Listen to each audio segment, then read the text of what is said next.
Trump furious over Ukraine strikes on Russia. White House considers ending support for Kyiv. U.S. President Donald Trump was outraged by Ukraine's decision to strike Russian air bases. The attack triggered anger within the White House and sparked renewed debate over the viability of continuing support for Kyiv. According to The Atlantic, citing 3 administration officials and 1 outside advisor to the White House, Trump expressed deep dissatisfaction in private conversations with aides about Ukraine taking such action without coordination with the U.S. Sources said a new round of internal discussions has begun over whether continued military and financial aid to Kyiv is appropriate after Ukraine strikes. Trump's personal frustration with Ukrainian President Volodymyr Zelensky has resurfaced. The US president reportedly called him reckless, believing that he could push the world toward World War III. Zelensky didn't notify the US president that Kyiv would strike deep into Russia's strategic forces escalating at the fastest possible pace, just 1 day before his meeting in Turkey, said Steve Bannon, Trump's former strategist. Trump has echoed right-wing critics this week, accusing Zelensky of boasting after the drone strikes.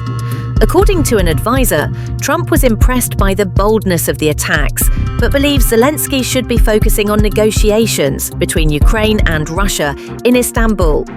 Trump also revealed details of his latest conversation with Kremlin leader Vladimir Putin, including his suggestion that Ukraine and Russia be allowed to fight it out for a while, as that might make ending the war easier later on. Previously, Trump stated he would not impose sanctions on Russia if he believed they would sabotage the completion of a potential deal. Trump says Zelensky gave Russia an excuse to launch missile strikes on Ukraine.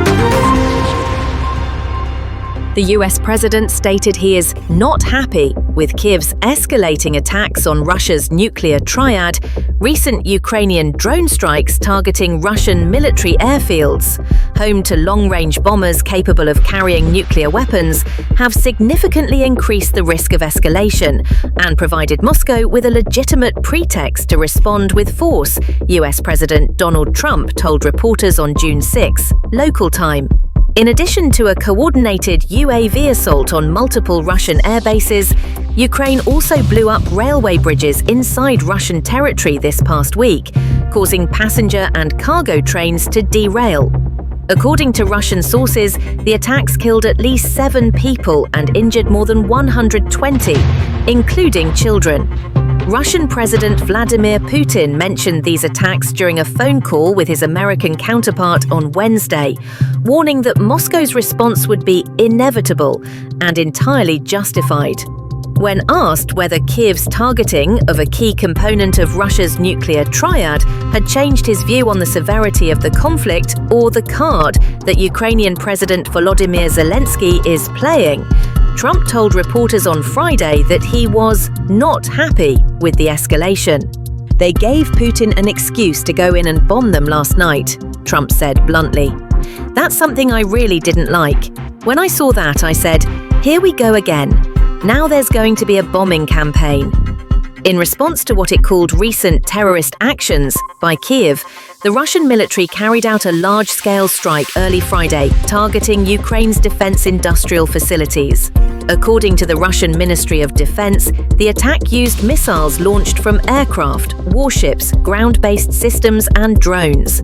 Targets included design bureaus, enterprises involved in the production and repair of Ukrainian military weapons and equipment, UAV assembly plants, flight training centers, as well as warehouses storing weapons and military gear, the statement said.